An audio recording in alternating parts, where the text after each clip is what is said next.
Welcome to the Land Your Bet Sports Betting Show. Looking at the play of props here, D. Way to not break. Never break. We are going to be looking... I'm on fire today, baby. We are going to be looking at these NFL play of props here for week 6. So lock in. We've got anytime touchdowns already up. 6 of those for you guys. 4 and 2, both of the last 2 weeks there, D. So that's some nice plus money because Dieter prefers the plus money bangers. I would almost say solely will play those plus money. Yeah, I got some bad news for you today, Josh. Oh no, we're going negative. Let's get right into it, man. Let's not waste everybody's time. They don't care about us. They care about these plays. So let's talk about your first play of prop. Jahmyr Gibbs long rush. 15.5 yards. What's wrong with that? There's nothing wrong with it. Thunder and lightning, baby. And I talked about it when we were doing anytime touchdowns, and I'm on Ross St. Brown. I'm not in on this Texans defense. I'm just not. I don't think they're bad. I just don't think that they're impressive. I think that D'Amico Ryans being the head coach gives them more credibility than they've deserved at this point. And I just look at I'm not a big fan of the over 62.5. That requires a certain amount of volume. I still think David Montgomery is going to be the bell cow there to a degree. I just don't know where the touches are going to come from. It's too messy a situation for me to feel really comfortable with Jahmyr Gibbs getting the volume, but I certainly think that he can get big yardage on a play. I certainly think that he's going to be able to break through a defensive line, which is underwhelming, and make one linebacker miss. And guess what? There's your 15.5 yards right there. This guy's got the ability to go 60, 70, 80 yards on a rush against teams that are frankly better. You're giving me 15.5. Yes, you have to take some level of volume into account here. It does take opportunities to be able to break through. If he was going for 16 on every rush, we wouldn't be having any conversations because football would be broken. Yeah. So it's at minus 120, at least when I saw the market. It's getting a little better for you. That's getting a little better. So I appreciate that.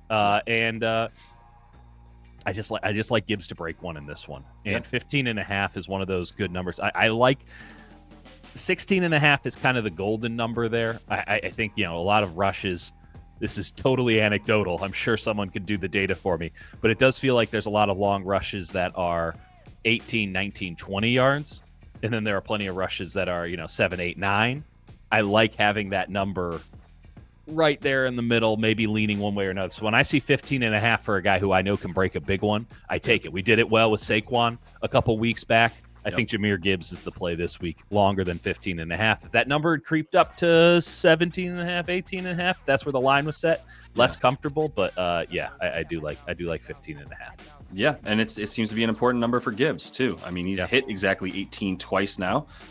So getting right over that number, and then he's got 15 once in there as well, as his long rush against Dallas, which also didn't really need to do much against Dallas, to be honest, because that game was over by the second. Well, that might be the case in this game too. It could be. Ultimately, if you're running the football, as there's no reason for Detroit not to run the football, you're going to get opportunities for Jahmyr Gibbs to break a big one, and everything else gets into politics and murkiness, but ball in his hands, I like my chances of him getting 20-something yards on a play. Breaking one off against Houston, they're playing a lot of cover 4 too. That helps you with Houston. A lot of that 4 high safety means you're going to have a little bit more room, right, between 5 yards out and 15 yards out. You're going to have a little bit more room for him to work with.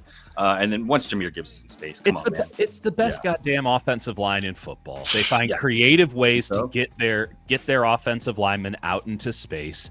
My fear is that it might end up being a swing pass as opposed to an actual run.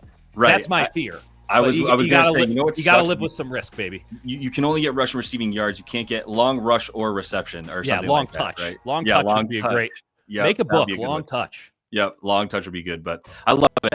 I like Gibbs in this one too because of the fact that I think he'll be able to catch some passes. But the long rush itself, if we're looking at another 10 to 11 carries, which I think you can rely on, if he gets the sweet spot is 12. If he gets 12 carries, the likelihood of him breaking one for 17 yards very, very high. We've seen that's correlated in the stats for him this year.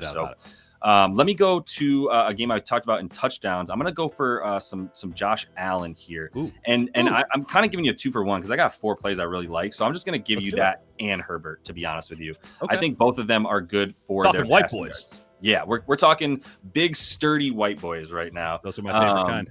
And so, you know what? I said Allen first, but I love Herbert so much because I think the perception is still that they're not throwing the ball. He's on absolute fire. He's looked on so great. Completely. And they look, I mean, they took it slow out the gate.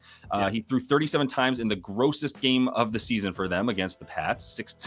Just absolutely disgusting. And that was I'm sorry, I'm not in 2024. I didn't think he had one. I was like, wait a second, he didn't have 37 to start the season. He didn't get to 30 until Denver, which is coincidentally when I took him to go under. Like, hey, look at all this stuff for Herbert. Hey, he hasn't even thrown the ball. Greg Roman's out to get you. And then boom, yep. And then Harbaugh is like, you know what? Instead of running the ball, let's throw it 34 times and give him 200 yards at the half. But then it just is taken off since then, right? And last week he didn't have to throw in the second half. He had 250 yards at the half against this Cleveland defense, and then put up another like 40 and didn't even care anymore because the thing was out of control. I don't think it's going to be out of control necessarily in this one because Tennessee is a gross football team that will make sure that you don't enjoy watching this football game. So don't do it. But I think it's somehow they turned more variable after he left. Right. They got like weirder, but they got sloppier was the non-variable part. That's of it, valid. That's valid. At least he was crisp and annoying. Right. There was a measured level of chaos and let's call it tomfoolery and games that ended 18-11 and things like that for the Tennessee Titans. Someone was doing a drop kick for 1 point. Right. Exactly. But either way, exploring the rule book. For Herbert this week, I think there's a little bit of fool's gold in that Tennessee pass defense. I think it's Fugazi. So I'm fine. Quentin Johnson, I think, is going to be a legit target for him that he came out this last week, finally had a 100-yard game. Interesting stat, first week ever that the 2023, whenever Jordan Addison, as well as I believe it was Pittman, and you also have now Quentin Johnson. There was one more guy in there who they were all first-round draft pick wide receivers like 2 years ago, had never had a touchdown in the same week. And they all had a touchdown last week. So what a strange stat. Why do you know that? Because I listen to the Fantasy Footballers podcast. Oh, okay. Well, shout out to Fantasy Footballers. Yeah, what a weird stat that has nothing to do with anything. Now that's just in my brain, and now I got to think about it, and it means nothing. I'm sorry that you now have space taken up by the 2022 wide receiver class stat that I just gave you. But yeah, I think this is going to be a continued process upward for him. And the person who traded him in fantasy football right before the Broncos game, you are so stupid. You are so stupid. Yeah, you moron. This is going to be in your Range Rover right now. This is going to be the identity of Justin Herbert and this squad moving forward. By the way, J.K. Dobbins is made of glass. You can't rely no more Gus Edwards. Kamani Vidal is not a 20 tote back yet. So this is going to be a pass game. I do love me some Kamani Vidal, though. Do you want to go Josh Allen right here? Yeah, sorry. And just to say Josh Allen stuff, I'll just give you my notes on it because it's Josh Allen simple. Give me a Josh Allen stuff. He's still at 237.5 pass yards, I believe. Okay. I'm just going to blow the lead here and just say Josh Allen is 7-0 in a dome. Has a 71% completion percentage with a 107 QB rating and a 247 yards passing per game.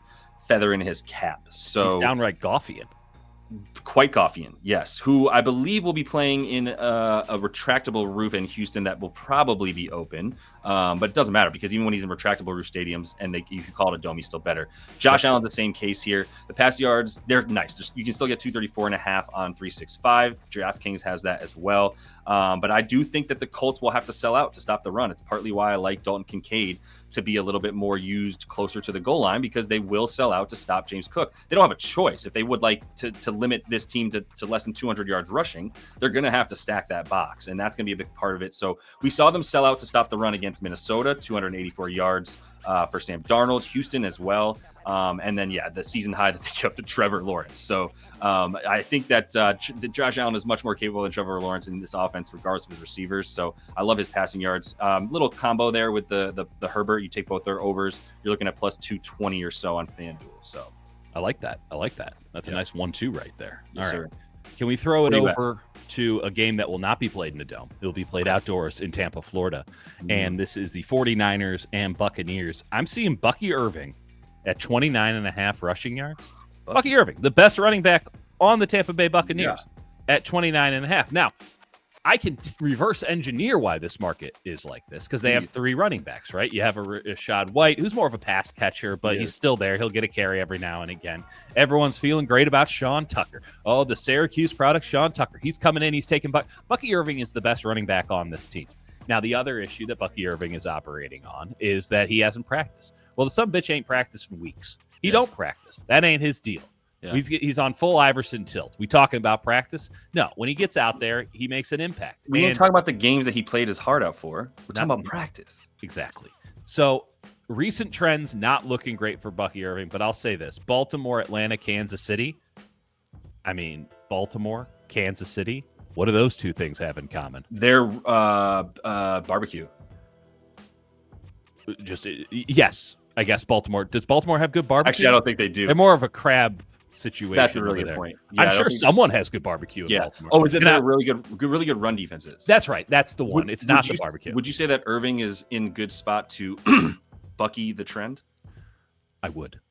I think that we're all feeling that right now. So, one of the more underreported things, a lot of people, wow, Baker Mayfield's having such a good year. And, the offense looked pretty good against Kansas City the other day, and they didn't have Evans and they didn't have Godwin. Liam Cohen, former Kentucky offensive coordinator, former Rams offensive coordinator, though obviously not calling plays. Really quality stuff. They ran Bucky Irving out of a wing T formation against Kansas City. He finds ways. You don't have the target threat as a receiver. Your offense is Cade Otton, some rando receiver, and 3 good running backs.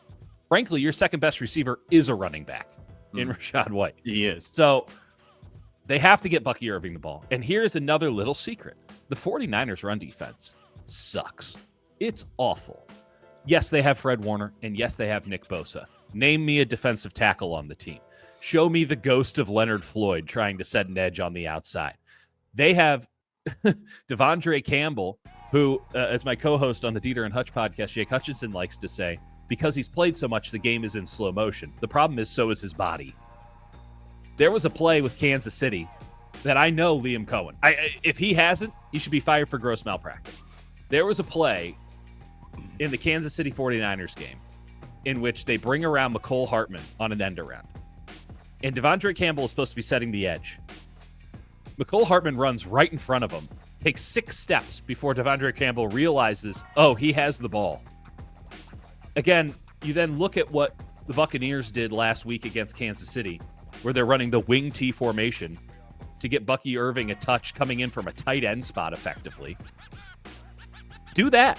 Yeah. He might get 29.5 on that play alone. This team, the Niners can't set an edge. They have terrible defensive tackles. This is the best running back on the team. I'm not concerned about him not practicing. 29.5 pound the over. Yeah, love it. And I was trying to see what Rashad White's rushing yards were to be like, well, if he's at 29.5, what the hell is Rashad White at? Well, he's at 21.5, and what's for good Tucker reason. Does Tucker even have props up? With that first question. I mean, that's it. The fact of the matter is, I think that it's more of a benefit than anything that everyone's like, oh, well, they have 3 good backs, and all these backs are quality. Well, no. Bucky Irving has been hurt. That would be the only thing that holds you back, because the opportunity share is what I care about way more. But he didn't get there last week. Now, I loved the under on Rashad White last week, but that was KC's defense, and this is a great get right spot. It's just a matter of, is he going to get out there? Because if he gets 50% of the carries, he's going to have a 60% opportunity share, and if that's the case, then we're good to go. One more thing, Sean Tucker stuff doesn't scare me. Right. All that tells me is that they have a good offensive line that you should be able to run the ball with. That's all. Anybody can come in and get yards. That says more about the offensive line than about the talent in the running back field. And let me ask you one more thing, and I'll move to the second one. Are you worried about the 49ers stacking the box with their lack of worry against Sterling Shepard if he plays, or Jalen McMillan if he goes? No, because that's just not something that they really do. They're not a blitzing team. They want to rush 4, drop 6, 7. And just play zone. Play around the ball. They're not a man-to-man team. I don't think they're going to radically change that. They're probably not going to have Charvarius Ward So they're going to be worried about balancing things out on the defensive back end.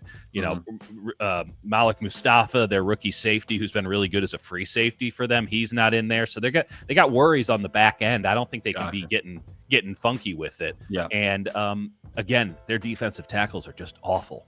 Yeah. So I don't even need the glitz and the glamour and the flash and the mirrors. Just run the ball up the middle, you'll get 30 yards. Right. It's a very surprising stat about them, but they are in the bottom half of the league in adjusted yards before contact against the runner, and that is just as important as any of the rushing yard top line metrics or anything like that. So I fully agree. There's no push on that O-line. I always want to know if that's the case for that squad. So like that bet, I like Bucky Irving as long as he is healthy to just be the feature back and get the 12 to 15 carries that a number one back should get. So I like that. Let me go to my second one here, and I know I'm just sort of taking all of them, but you mentioned this on the anytime touchdowns because I kind of wanted to go touchdown rushing tutty for Jalen Hurts. But the thing that scared me was a little bit of the injury, and we're at the part of the season where you don't run your quarterback as much. So I took Hurts under on the rush yards, 41 and a half. Not a very high number, but surprisingly not one that he's hit anyway for the most part this season. Granted, listen, I'm sort of steaming forward with the theory and the strategy that I used last night to fade Lamar Jackson rushing, which is you get to double-digit weeks, week 10 and above, you got to stop thinking that you can just run your quarterback quite as often as you did. Lamar Jackson got hurt. Yeah, twice. Lamar was like 51 and a half, and he was coming off an injury, and he didn't run last week. Like, exactly. Pretty clear trend. 4 yards the week before. It was easy money. And I think we're still getting that type of value, even at 41 and a half for Jalen Hurts. And the starting point for this play is the same one for Lamar. If you're a little bit hurt, which Jalen is also, and you're getting late in the season, colder weather, harder to come back from injury, less limber, you do not run your quarterback in November and forward as much as you were, then you have to ask how many scripted runs is Jalen Hurts going to have? How many did Lamar have last night? Lamar got like 90% of his yards because he had like 2 scripted runs, right? And those were for 2 yards. They were just supposed to get short yardage situations. He ended up running for a couple more times because he had to, and it worked a couple times, but he still only had the 34. Big and for difference Jalen Hurts, between scramble and precisely, because if the scramble, yes, you can pick up the yards. Obviously, you can get plenty, but I do think that if Micah Parsons would be really awesome for him to play in this one. He's been the spy on Jalen Hurts for the past 5 meetings between these teams, all of which Jalen Hurts has gone under. And you say to yourself, how are the Cowboys good at limiting Jalen Hurts rushing? Because he hasn't gone over in 5 games against them now since he was his first ever game against them was the last over for him. How are they good at it if they blitz the third most and they have the third highest pass pressure percentage on the quarterback? Isn't that going to spill him out of the pocket? It's no, because they are running a spy on him in that. And I love that A.J. Brown and Devonta Smith are both healthy. They're both completely cleared off of it. And now Jalen Hurts is like, I'd way rather throw it down the line to you guys anyway. I don't need to be running the ball right now. So the injury, the lack of scripted plays for him, the availability of his wide receivers, really like under 41 and a half rush for this man. Let me throw one more thing on here. Jalen Hurts can't run and throw at the same time. He can't do it. He has to set his feet, turn his shoulders, and throw the ball.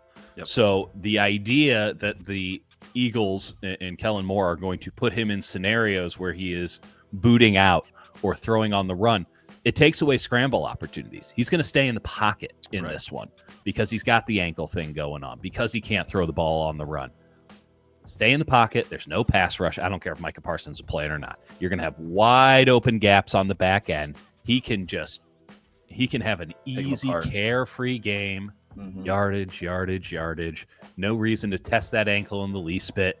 I mean, do I love the idea of, shorting him on an anytime touchdown? No, right? Because the tush push is still there. And I do think he'll get some rushing yards.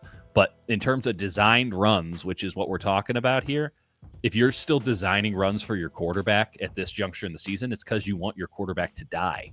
Right? They'll do it for Daniel Jones. They did it for Josh Allen back in the day when they're like, this guy can't complete anything. Anthony Richardson's going to get plenty of designed runs if he plays. Like, they have no choice. But he could be, and Deshaun Watson is another one I was thinking where they're like, run him because they kind of want him to get hurt. That's right. Like this is the Kyler Murray paradox, right? Like, how is he most dangerous? Because he's running around. Well, what's his problem? Well, then he gets hit about 24 times over the course of 4 or 5 weeks, and about midway through the season, the itty bitty man is like, my body hurts, which of course it does. You're itty bitty, and you keep getting hit by NFL linemen, and then in the second half you fall off because you are in physical pain all the time. Shocking. And a new Call of Duty comes out. And I knew the COD comment was coming. All right, what's your final play a prop here for us? You're gonna love me for this one, baby. I know it. This was my guy coming out of the draft. This was my number one. I had two guys to be particular. I had Kamani Vidal, but my guy was Tyrone Tracy Jr. So much so that I'll use the junior. I'll put the respect on the name to Tyrone Tracy Sr., who I don't know. No one knows. I guess somebody in his life knows him, but I guess Mrs. Tyrone Tracy Sr. knows him. But regardless, Tyrone Tracy Jr., there's a lot of concern out there. Tyrone Tracy Jr., he looks so good. He's clearly their best back, but Devin Singletary's back, and they signed him to money. Tyrone Tracy Jr. is getting 35% more snaps and has 28 more carries than Devin Singletary since Devin Singletary's been back. Yeah. I'm looking at the worst run defense, the worst defense in the NFL. I'm looking at a game in Germany. You ain't throwing in the weird stuff for a game in Germany. Everyone's body clocks are off. It's going to be weird. No one wants to be there, even though Germany's a much better option than, here we are in Tottenham Stadium again. We're not playing the Jags. It will be interesting and different, but I don't think that the Giants are going to be, trying to put on a show here. Clearly, the NFL has not exported its best product to the German market here. Right. Trying to undercut the popularity of the game overseas with this matchup. Right. Worst defense in the NFL, worst run defense in the NFL, a player that is clearly favored, even if the narrative out there doesn't give that indication that he's favored. Give me Tyrone Tracy Jr. over 65.5 rushing yards in this contest. He's the man. And I get that there's some concern, too, about, he can catch the ball out of the backfield. He can do this. The Giants got to run the damn ball. They got to keep it simple. And, no Slayton. That hurts their pass game. Obviously, you still have Neighbors. He can do some pretty awesome stuff. You have offensive line questions. As weird as this sounds, when you have offensive line questions, you don't drop back to pass. Yeah. You try to get them moving forward. You try to get them knocking dudes off the line. Bad offensive lines can sometimes be good run blocking offensive lines. Yep. The best offensive lines are both. Yeah. Well, the Giants don't have a good offensive line, but they might be able to move some dudes. Yeah, there's some good examples this year as teams are getting hurt on the offensive line a lot too. I would say the Rams are a good indicator of that. Like Stafford has not had the time to pass, but somehow, Kyron Williams is still just running for about 4 yards a carry, again behind a bad offensive line. So, there's differences, and they prefer to run block. By the way, everybody, just so you know, when you're 340 pounds, you'd rather not be on your heels trying to move swiftly. You'd rather just be bullying forward. I fully agree, and Malik Neighbors is just going to get, to the moon. Honestly, he's just going to get every target possible. Right. Wandale Robinson is not a good receiver. I'm sorry that 3 weeks ago I tried to suggest that we should take over on his receptions. He is not a good receiver. He is not a route runner. Tyrone Tracy's a better route runner than him, for Christ's sake. But they're going to have no choice but to use Wandale and Malik and some Theo Johnson as well in this one. So apologies to. That's going to be where we're at, man. This is what it is right now to be a Giants. You don't have to wake up at 6:30 in the morning on the Pacific time zone to watch this game. Let's leave it at that. I ain't gonna be doing that, and I'm certainly not even taping this thing. So let me close. You know what? I actually used up my bet because I wanted to talk about Herbert and Allen so closely. But I'll give you one more. I will give you one more because I really like this play. Garrett Wilson is being undervalued, and this is what I'm looking for. The perception. He's undervalued. He is a good wide receiver. He's a very good wide receiver. I would say top 10 in the league right now. I have no problem with that. And the reason that I'm willing to say that now and was not willing to say that 7 weeks ago is because of his ADOT. It's because he's finally running further down the field than 7.5 yards. And I was worried that was just going to be something that we just labeled him as, was like short yardage guy, because he was doing that last year too. He was at a max of 9 yards on his targets. So he was Rasheed Rice. Yeah, and now he's gotten it up to over 11. I think the over on the long reception is good once again. Gave that out last week. Still like it from Thursday Night Football. I think the receiving yards are good up to about almost 79.5. I think he's going to have another massive game against, do I need to tell you how bad Arizona is, right? Giving up the fifth most or sixth most yards to the wide receiver position. They have no secondary. If you think that they're good because of the way that they played last week, you're wrong. That was also Fugazi is all hell. So I'm going to take him. I don't think Devontae is going to eat into it. I think the victim of Devontae Adams' presence is Breece Hall more than anything. They already didn't want to run the ball. This is a team that is passing the third most in neutral situations. They're passing the third most when they've been leading by 7+ points, which has also been for like the 6th least amount of time. So take that with a grain of salt. But Yeah. they pass no matter if it's what down and distance it is. They pass the most on third down. They pass the most third most in the red zone. They just pass, man. And Aaron Rodgers now has Devontae Adams alongside that, which just means the rush is going to be fewer and far between. So Garrett Wilson at about 11.5 yards on the ADOT. His air yards have gone up to nearly 300 in the last 3 weeks. And Devontae Adams has helped his air yards. Actually, I'm sorry, 320, not nearly 3 yards, over 300 yards in air yards. So yeah, this is a guy that he had the 2 tutties last week, even though one of them was out of bounds. I don't care. So I like him for anything you want to take overs. Do not be fading Garrett Wilson this week. I'm with you. That's a great play. Easy. Love it. So, all right, Deets, we are going to get out of here. I appreciate the time as always, my friend. Of course. Absolutely. We'll be back next week because I'll force you to get back on here. We'll get some more cutties going. So until we do see y'all next, though, have a great weekend and happy betting.